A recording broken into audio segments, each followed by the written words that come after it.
Hello, everyone, and welcome to the show. It's, of course, Franz Sidney today with a very, very well known coach in my area. And this is Boulder, Colorado, literally 2 hours from me. And hello, Elaine Proulx. Welcome to the show. Thanks so much. So, guys, why on earth would I invite a coach? I am a coach already. Do I need another one? Yes, I do. And guess why we have a coach? To help you guys with a new year. Because the whole of January, we're going to say Happy New Year. New you, new goals, maybe old goals that we failed to achieve and they're coming back to the plate. Whatever it is, I don't want you to have a really depressing experience. January, all excited. February, we forgot about it.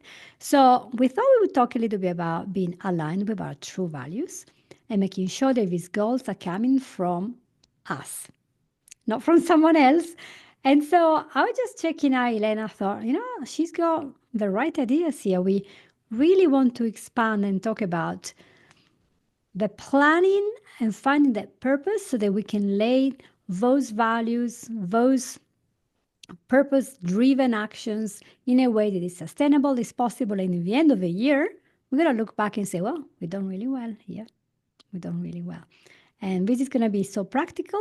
So, what is the problem that happens when we make decisions in our planning that are not right for us? When we plan without thinking of what is our true purpose, what happens? Well, a lot of times people will choose goals that they see on social media or that they have seen their friends or their family choose for themselves and think, okay, maybe I should do that. Maybe I should work on that. Maybe, these other people are living the right way and I'm living the wrong way. And so I need to be more like them. So it's really looking Mm. outward for inspiration and just trying to decide what you want your life to look like, choosing it based on what other people think instead of what you actually want and what's important to you. And that's the biggest recipe for Mhm. failure because you're not going to follow through on things that you don't actually truly want. And so what we want to do is be looking inward and figuring out what's most important to me. What do I want for my life? And then setting goals based on that. Right. That makes a lot of sense also because I think we're going to be carried by a bigger purpose, a sense of motivation because we really wanted to achieve something. So, your expertise in helping the people that you work with to find their vision and find their value. Now, I know and you know what this means, but what does that mean for the person that's never heard of coaching? What is this vision and value? Yeah, so we start with vision and values. And if you think about going somewhere, to a destination, you have to know where you're going to figure out the path to get there. And so it's the same thing when we're making any kind of changes in our lives. We have to create a vision for what we want to create and what we want to experience in order to then set out the steps to achieve it. And so that's the vision. And we look at the vision, in health and wellness. I work with my clients around 8 domains of well-being. So we think about our exercise and nutrition, which are usually the two that people think of when they think of health, but it's also your sleep, it's your physical environment, it's the people that you surround yourself with, mindful awareness, mental and emotional well-being, and then fulfillment and purpose. And when you create a vision in all of those areas, you figure out what is it I truly want. And then you, through that kind of process and some other reflection, determine what are your core values. And I'll share a little exercise for people to use at the end to define their core values. But those two things can really set the foundation for your motivation. So once you start to take actions anytime that you lose motivation or you're questioning when things get hard, do I really actually want this? You can anchor it back to your vision, come back to your vision and remember, I'm doing this for this greater purpose. One of my favorite definitions of discipline that I heard recently was discipline is just giving up something you want in the moment for something bigger that you want in the future. And that's your vision. So when you know what you're working towards, this bigger experience of life that you want, then doing the daily actions to help you get there will be easy, easeful. Right. And you mentioned in our communications that you also had a personal experience where there was this New Year resolution that didn't do well. Would you Hmm. like to share some of this? Yeah, I mean, I think the biggest, I've set resolutions for years and years since I was a teenager, probably. I would see my parents, work on their resolutions. And so then I decided to set my own. But it was always just kind of random, again, looking outward. What should I be doing with my life?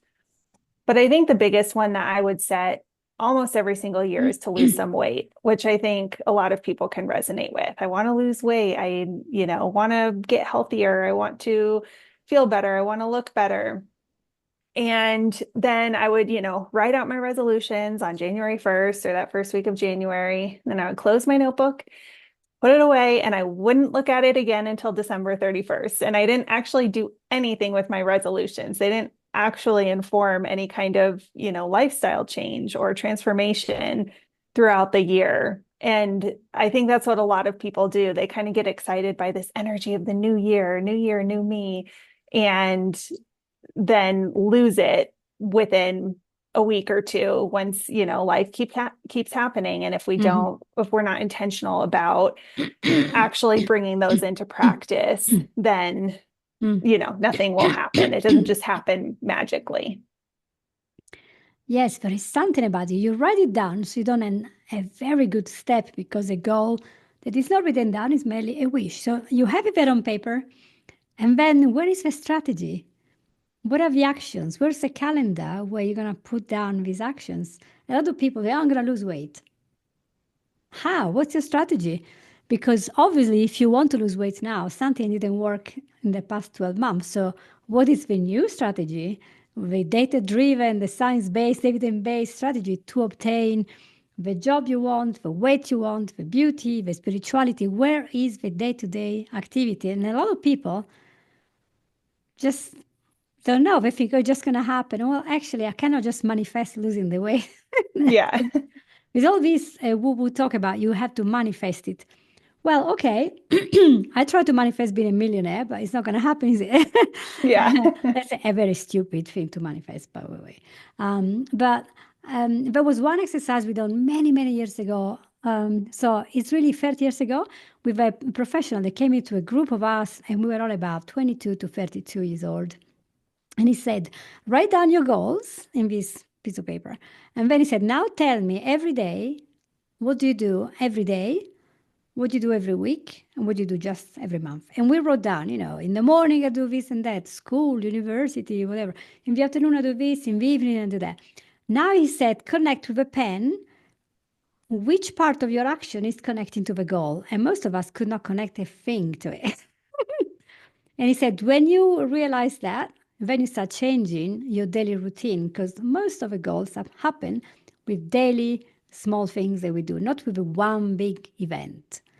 And that realization really hit me. I was like, oh, I have to do changes every day. I was like, ah, Yes. Yeah, and that's exactly it. So, I mean, this goal of like wanting to lose weight, let's just go with that one.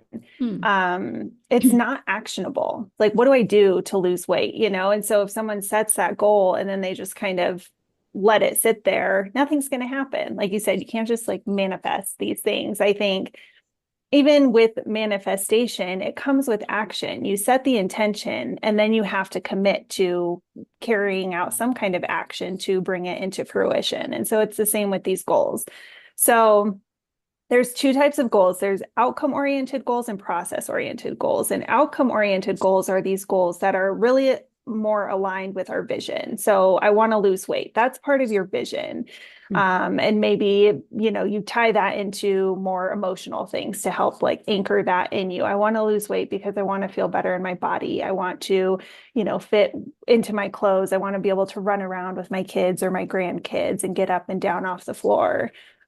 And then once you have that, then you set process oriented goals. And the process oriented goals are those actionable goals that you can do, that you can carry out and, to change your lifestyle to do every day. Like you were saying with, setting your goals aligned with your vision. So For weight loss, the goal might be I process-oriented goals, which these are going to be part of your resolutions.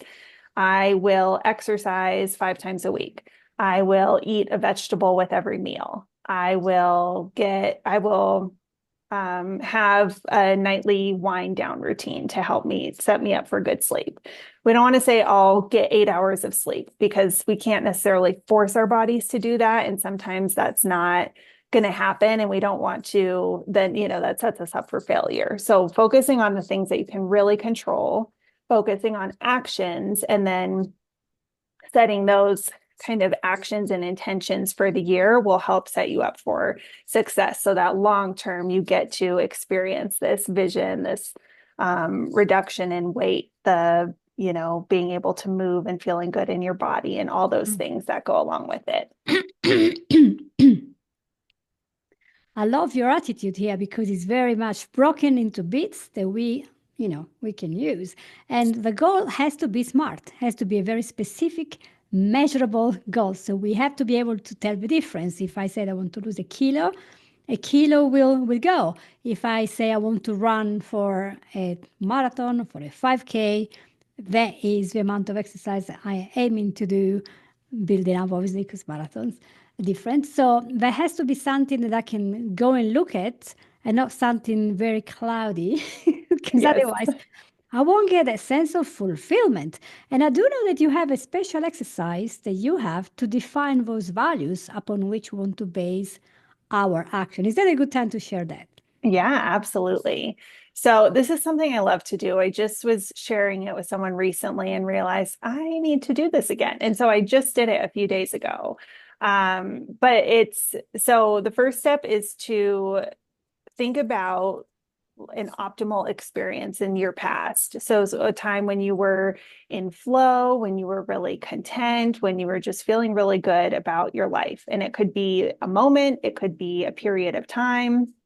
And you think about what were you doing? Who was there?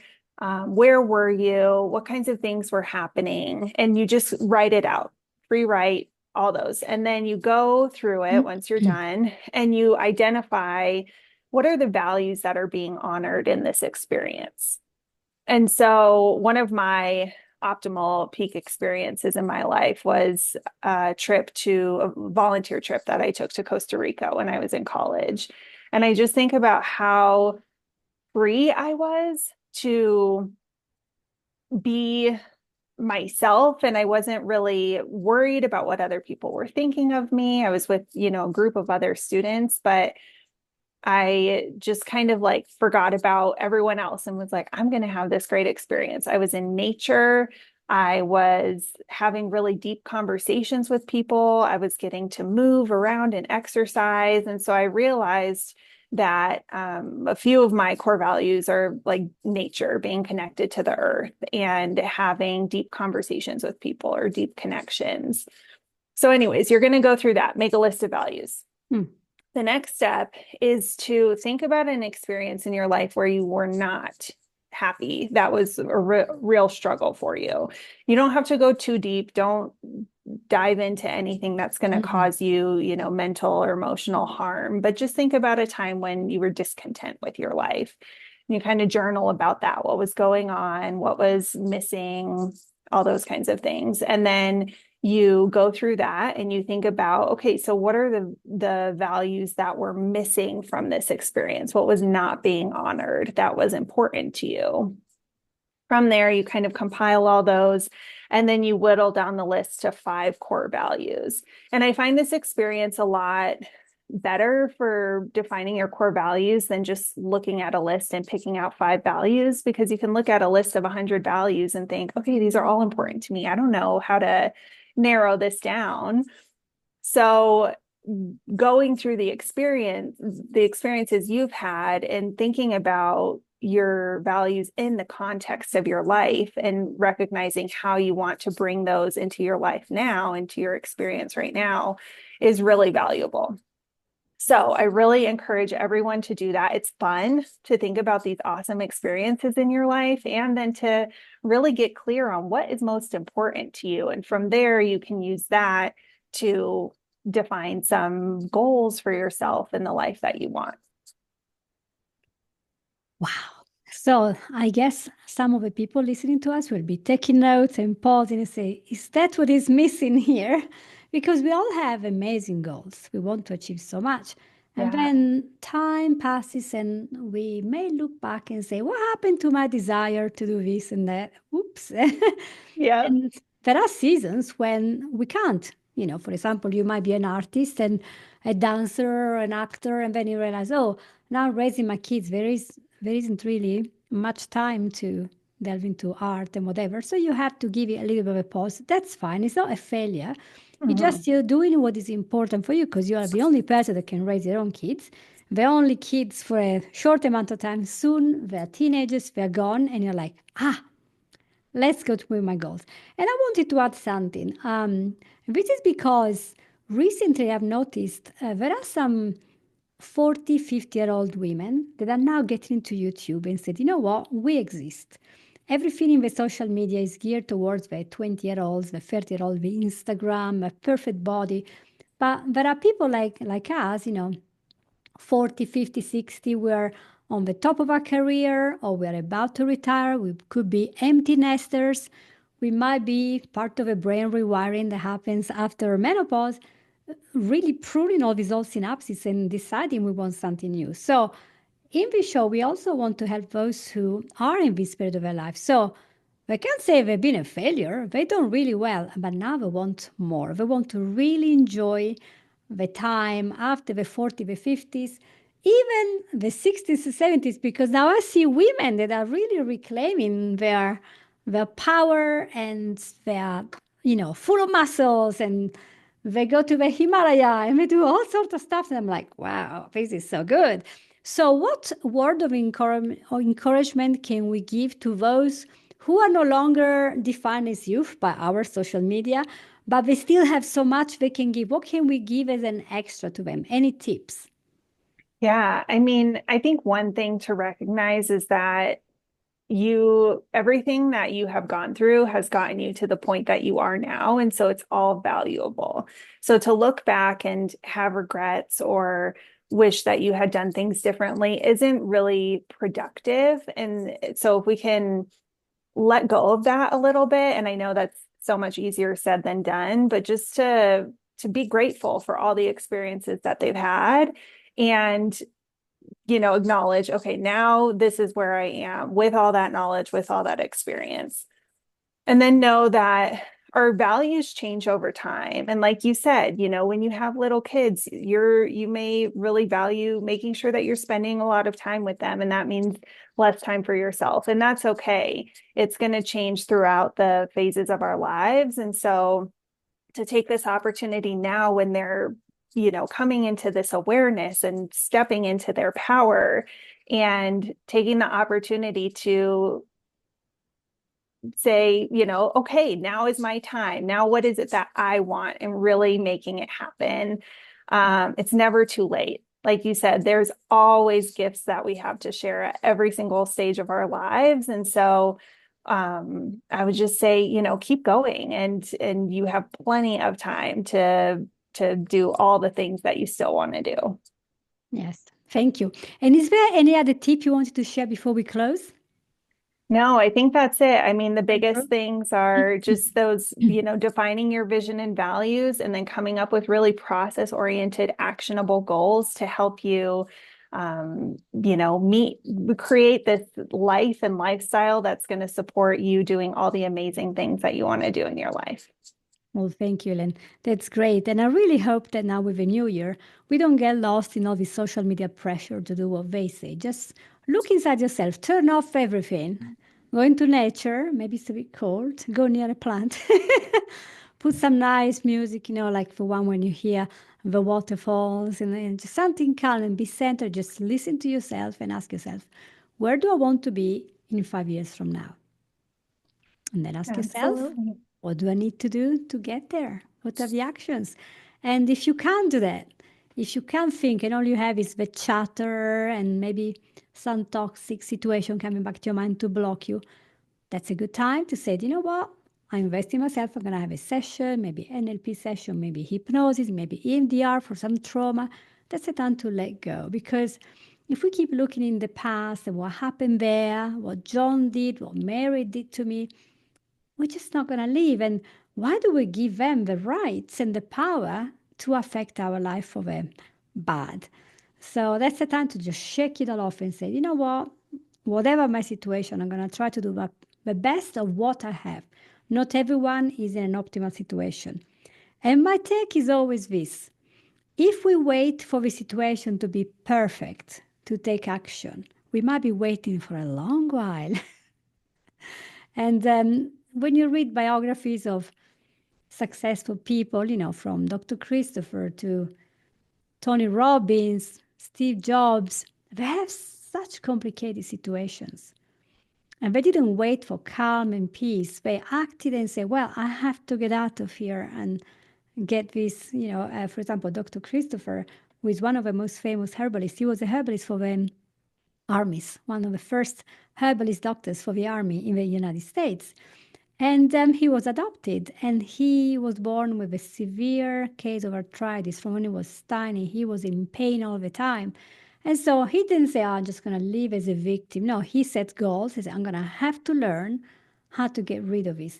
And he got rid of it. He invented lots of variation of a mucusless diet. He became a herbalist by studying with the most important and famous herbalist of the 60s.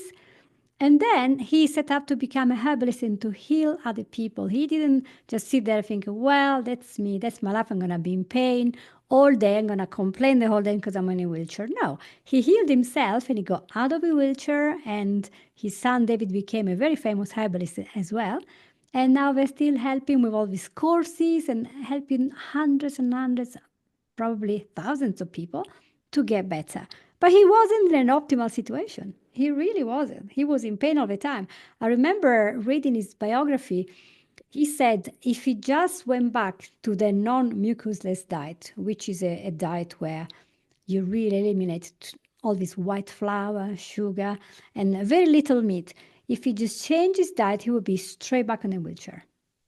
So he had to really stick to that to feel good. And so he had a deep knowledge of pain. And I think most of our listeners, whether you're 20, 30, 60, they will have a knowledge of what pain is. They will have a knowledge of discouragement, feeling low, feeling unloved, feeling unwanted, feeling like a failure. This happens to everyone. And what is important is not what happens to you, but what you do about it.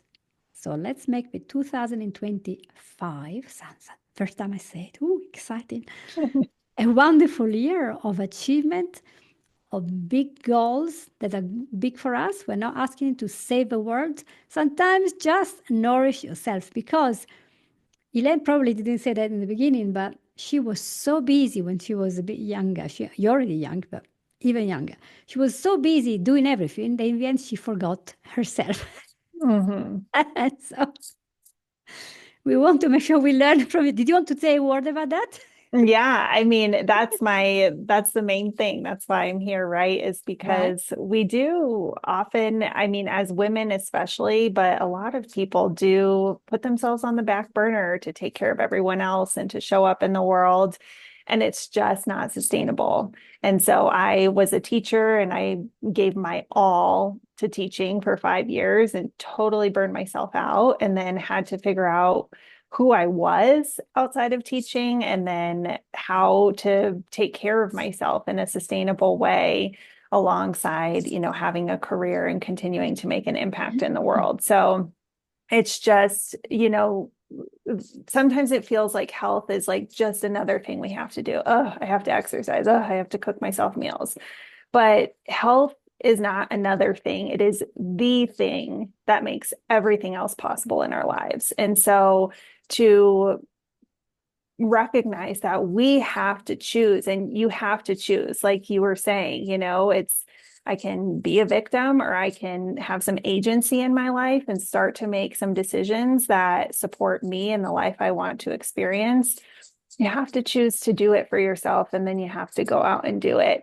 And it's not easy, but it's so worth it. And it'll just make all parts of life a little bit easier when you are making sure that you're taking care of yourself. Yes. So love yourself, and then you can love the others because you realize what is needed. And it's a great message to start the new year. So thank you so much, Elaine, for being with us. Thank you so much. I'm hoping you guys will want to share this episode. It's very simple, very well structured, so you have some very clear advice on what to do. If you're still stuck, feel free to contact me. I'm an NLP coach, hypnotherapist, clinical hypnotherapist, and I'm also a vision board facilitator and an art therapy coach. So there are lots of ways of getting to where we are. And Elaine Proulx, she has her own clinic, however we call it. She's got lots of certification, health coaching from a Duke Integrative Health, National Board Certification for Health and Wellbeing coaches, and a master's degree in integrative health studies from Maryland University. So she's very, very good at this. And she can help you. Maybe invest in yourself this year so you can have an amazing 2025 and get to the goals you really need so you feel fulfilled and at peace with yourself. And we all know how peace is important. Whatever happens outside, if the inside is good, we can cope. We can cope. So share this episode, and I'll see you all next week, and Happy New Year. Bye-bye.